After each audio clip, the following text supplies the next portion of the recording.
might be asking, Tori, what separates a 4-star book from a 4.25? What's the difference between a 3-star, 3.75 to 4-star book? And the answer is vibes.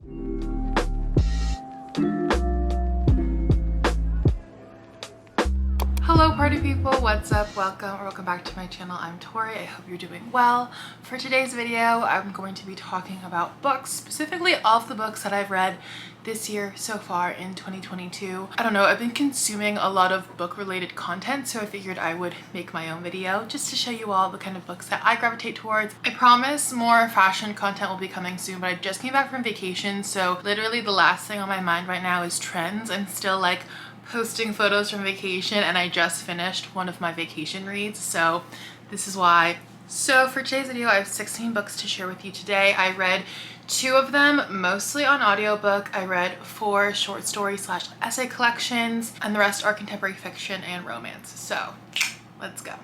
For this list, I will be sharing these books from the lowest rated to my highest rated. If you want to keep up with what I'm reading in real time, follow me on Storygraph. I love using that app. This whole video is about the books I read, but I needed to share the book that I did not finish this year, and that is Spanish Love Deception by Elena Armas. This is a chunky romance.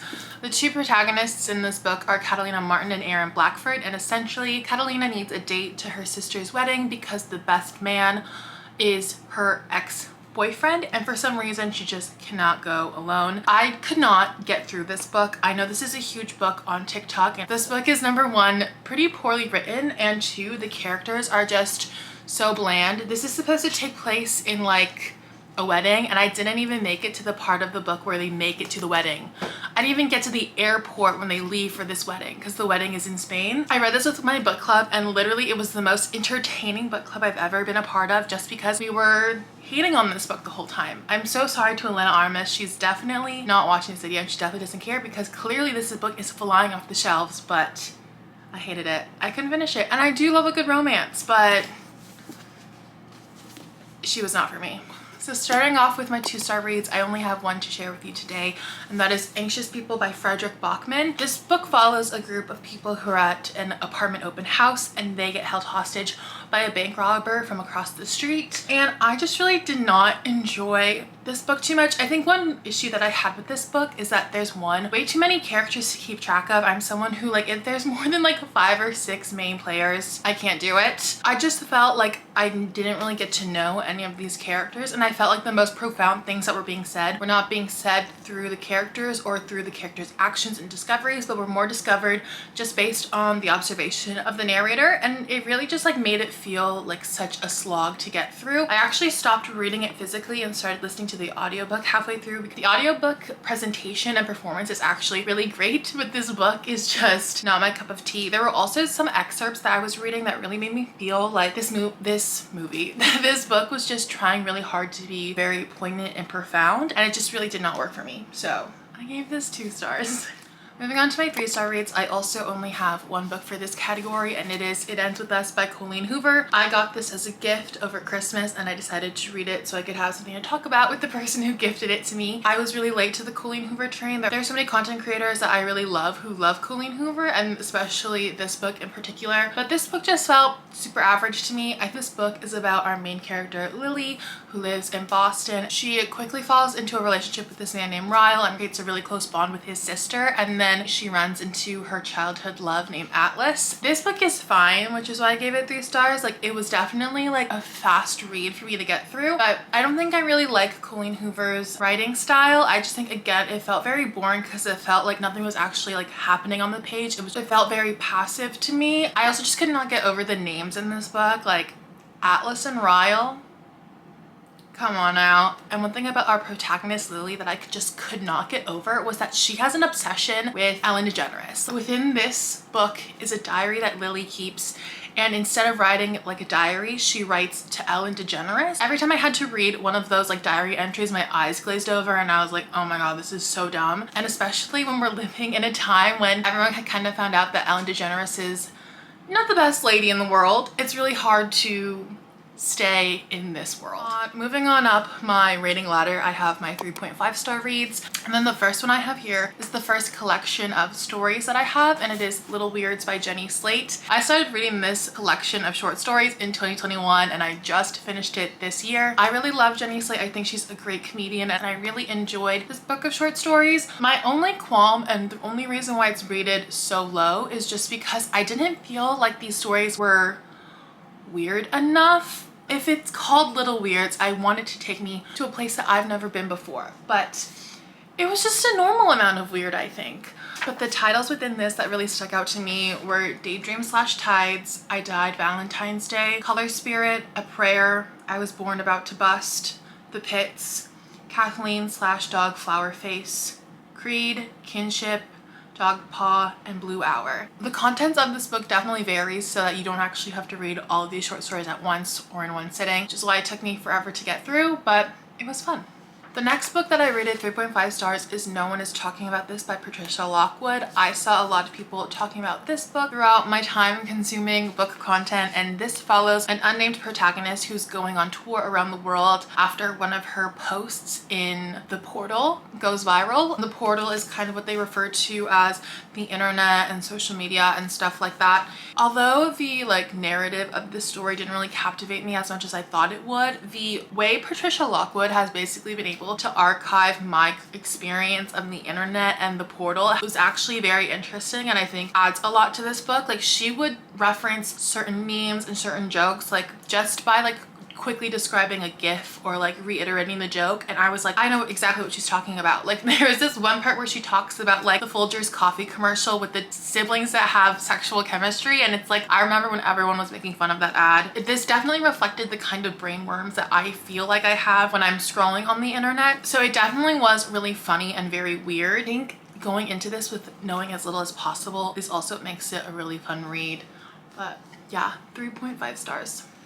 These next three books are my 3.75 star rated books. The first one that I finished in 2022 was Luster by Raven Leilani. So basically this book follows Edie, who's a struggling artist in New York, as she chronicles this relationship that she has with a man who's in an open marriage. One day she finds out that she's being evicted from her apartment, and the wife of the man she's having a relationship with invites Edie to stay in their home, and while she's there she realizes that they have adopted a young Black daughter, and Edie has kind of become this role model figure for this young girl. And this is also, I believe, Raven Leilani's first novel. I thought the story was so compelling. The only issue I really have with this is that some of the passages in this book also kind of felt like it was trying very hard to be profound, sometimes to the point where I would be reading a passage and the whole point kind of gets muddled and confusing to the point where I had to reread passages over and over again. And I think that Raven Leilani is at her best when she's not trying that hard. But I actually am really excited to see what else this author writes. It definitely made its mark on me.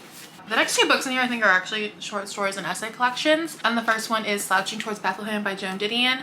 This is another collection of essays that I started in 2021 and I just finished in 2022. There is a theme bringing them together, but you don't necessarily have to read these essays or short stories all at once. I really love the 1960s and 1970s in America, especially in California, and a lot of these essays are about that. But what I felt most compelled to, and the essays that really stood out to me, were actually her most personal essays. The only one that was not a personal essay that I really loved was called Marrying Absurd. The ones that I really loved as well were on keeping a notebook, on self-respect, I Can't Get That Monster Out of My Head, On Going Home, Los Angeles Notebook, and Goodbye to All That. The last book that I gave 3.75 stars is Yearbook by Seth Rogen, and I actually listened to this on audiobook and read along with the physical copy. I would definitely recommend listening to this on audiobook just because you do get a whole cast of characters and it's Seth Rogen literally reading these to you. This collection of short stories definitely made me more of a fan of him, and I feel like I know him and I feel like we're pals. Some of my favorite titles from this collection are The Karate Yid, Yearbook, Drinking in LA, 2012. That one's a story about when he met Steven Spielberg and George Lucas for the first time. Face Off, Rhymin' and Stealin', and Hacks. I really enjoyed Hacks because that one was about the making of the movie The Interview and the Sony email hack that also happened that same year as The Interview was approaching its release. So I thought that was super interesting. I listened to the yearbook audiobook on Livy, which is a free service that you can use if you have a library card, and I literally signed up for a library card on that app, so it all worked out perfectly, and I don't even think there was like a wait. So there you go.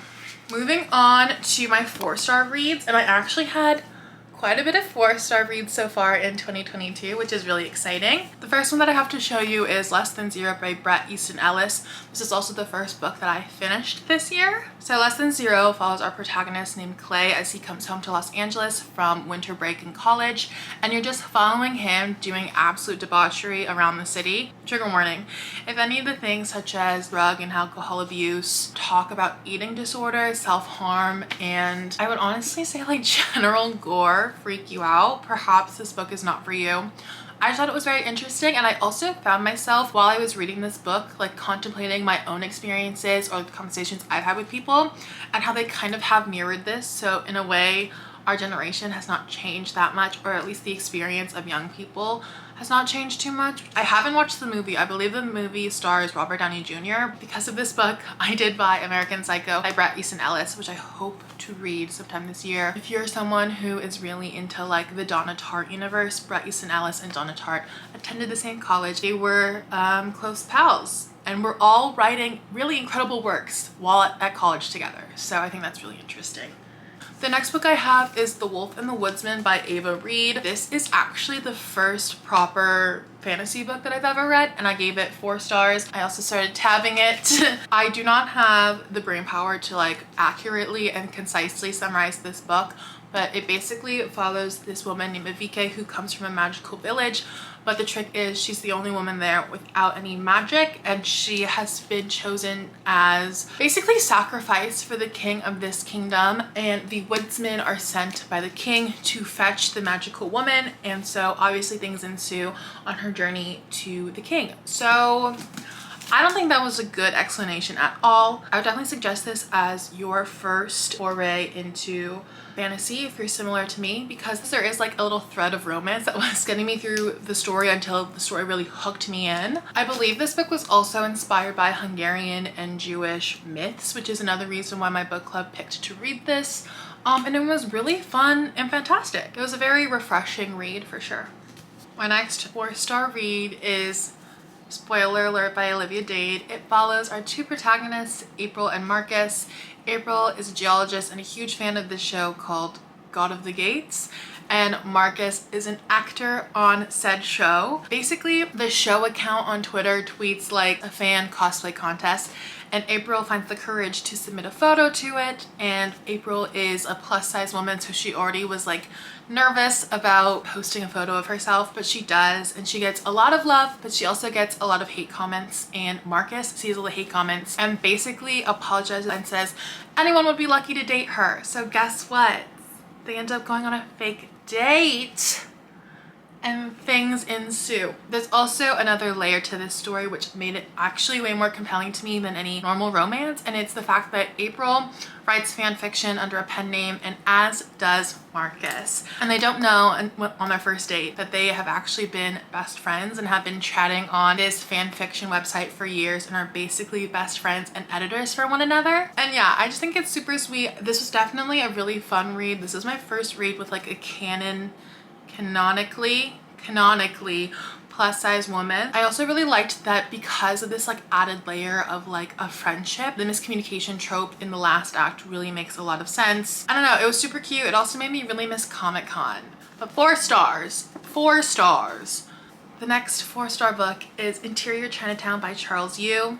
Look at the gorgeous cover. The main protagonist in this story is Willis, a man who lives in Chinatown who does not see himself really as a person. Willis is a working actor in Chinatown, so he really sees himself in the different stereotypical roles that Asian men fill. So first there's like generic Asian man, and at the very top is Kung Fu guy, and he really wants to become Kung Fu guy, and it kind of just explores his relationship to Chinatown, to his parents, to his career, to his future, and to Hollywood. This book is also very interesting because it's written like a script, like a screenplay. And I thought it was really fun. I really enjoyed this book, but I would not really recommend it for people who are just trying to get into reading, just because there are some like really magical elements to this story, and at some point you need to stop figuring out like what is his real life and what is him on set, and kind of just accept the story as a story and all of its magical intricacies. But yeah, it's really good. The last 4-star read that I have to share with you all is the one that I just finished, and it's Beach Read by Emily Henry. I was very afraid I was not going to enjoy this book because so many people love it. I am feeding into the hype. I gave this a good 4 stars.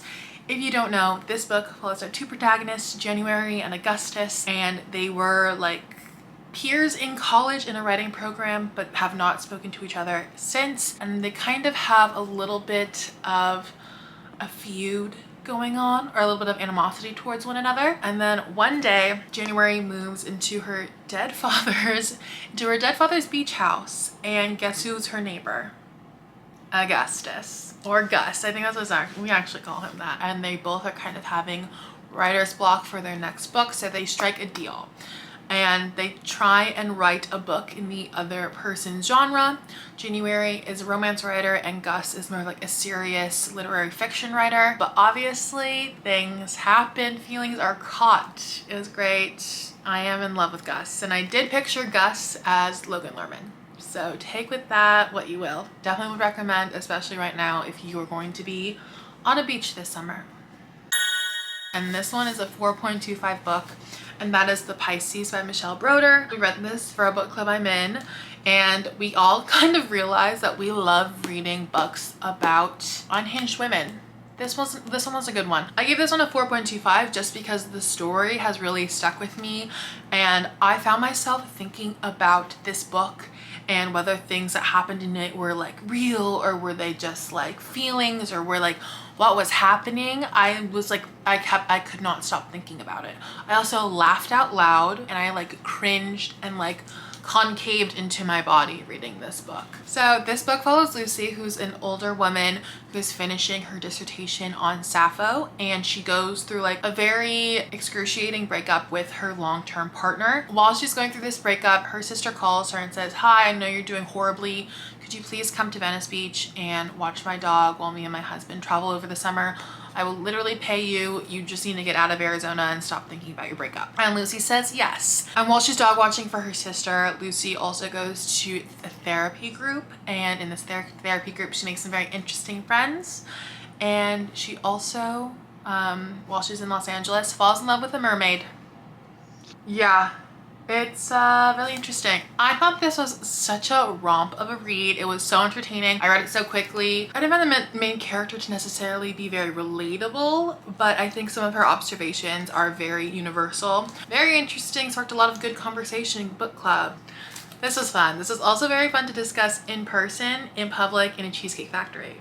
Next is a category of 4.5-star reads. One was a reread. The first one is not the reread, but it is Crying in H Mart by Michelle Zauner. This is another book that has been really hyped. In case you didn't know, in case you live under a rock, Crying in H Mart is written by Michelle Zauner, who is the lead singer of Japanese Breakfast. It talks about her relationship with her dying mother, especially through the lens of food, cooking, and Korean food culture. The only reason why this book is not a 5-star read for me is simply because of the hype. Because everyone was hyping up the book so much, I was waiting to cry. I was waiting for the moment when things would hit me, because everyone was like, oh, it makes you sob. Oh, this moment really makes you da-da-da. And I was like, okay, I'm waiting.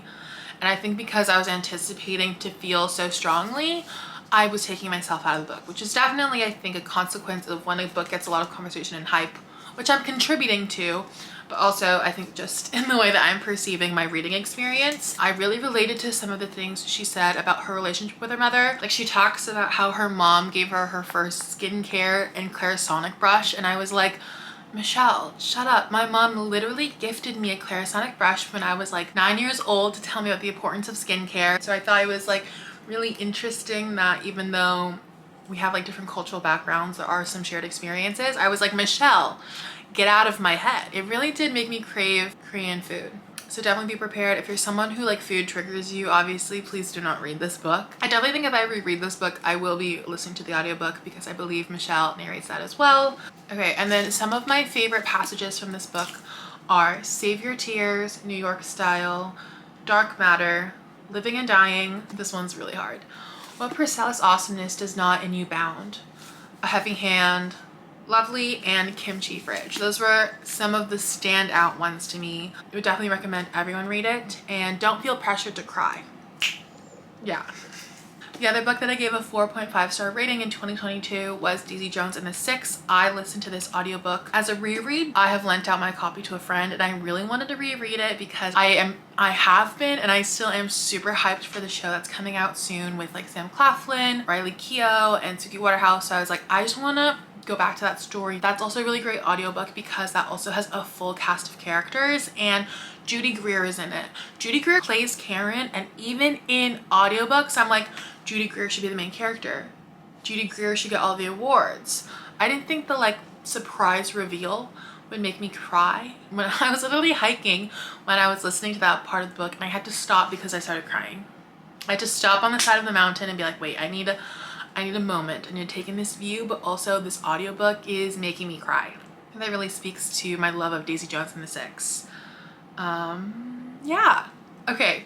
We have reached the 5-star book of 2022 so far, and there really unfortunately only is one, and that is The Vanishing Half by Britt Bennett. The Vanishing Half follows a pair of twins named Desiree and Stella. One of them continues living her life as a black woman and the other one chooses to pass as a white woman. And so you follow the story of the two sisters. One of them ends up going back home to live with their mother and the other one continues to live her life in California. The way this is written is so beautiful, but also like the way the story is set up and kind of divulges into like these different characters is really interesting. Not only do you follow the twins, but you also end up following their daughters as well, so you get a point of view from 4 different women in 2 different generations. It was such a 5-star read because I would definitely recommend this to everyone. I want to reread this again sometime soon, and it definitely is a book that I think is worth the hype.